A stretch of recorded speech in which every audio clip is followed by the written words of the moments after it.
James Scott, Scottish Resistance. We're here today in St Enoch Square. I'm here with Clerkin and Nicola Murray.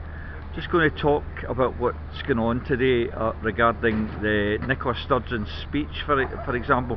What do you think of Nicola Sturgeon's speech about the independence referendum, Sean? I think it's absolutely disastrous. Nicola Sturgeon has effectively delayed India Ref 2 for another 1 to 2 years, because essentially Theresa May had said earlier in the year, not now, the time is not now for another referendum, and basically Nicola Sturgeon's just followed what Theresa May wanted, and essentially the Conservatives have basically defeated Nicola Sturgeon on this issue so far. And because Nicola Sturgeon has basically caved in to the Unionists, because during the election campaign, the general election campaign, and during the council election campaign, she did not have a positive vision for Scottish independence. And what actually happened was the perception, whether right or wrong, essentially Corbyn had this manifesto which appealed to a lot of people for being radical, and all Sturgeon kept coming out with was manager speak and not offering this positive vision for Scottish independence. And by a positive vision for Scottish independence, what I mean is essentially an independent Scotland being based on social justice, offering redistribution of income and wealth from the rich to the working class, offering social security, dignity and equal life chances for all of our people to get on in life.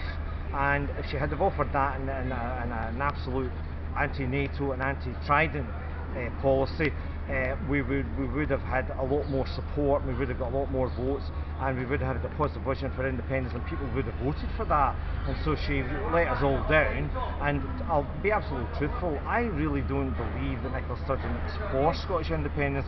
I think she just wants to be basically the queen bee in a devolved talking shop, and essentially that's what she's about. And I think she has to be replaced as leader for the SNP by Alex Salmond. I think Alex Salmond should be the leader of the Scottish National Party again to take us forward to independence. And for all those SNP supporters that are out there saying, oh, Nicola has been clever and all the rest of it, you're deluding yourselves.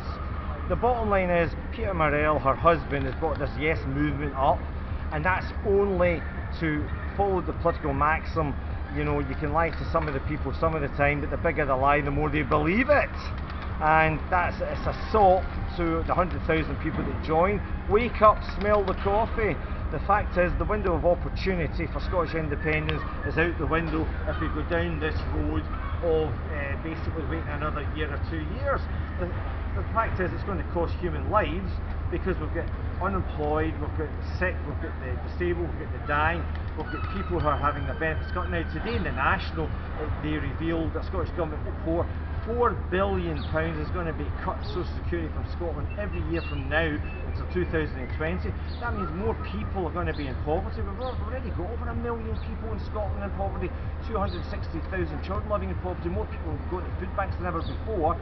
We're a nation that is basically at the crossroads, and if we don't ditch this union and get our independence, we're not going to have that bright future. The only hope that we've got is to get independence, and Nicola Sturgeon is selling us out, selling us down the drain, and the sooner you realise that, the better. The only way we're going to get our independence is all the yes movement get together. It's from the bottom up. It's going to be the people of Scotland that determine independence at the time of a referendum or UDI. It's not Nicola Sturgeon.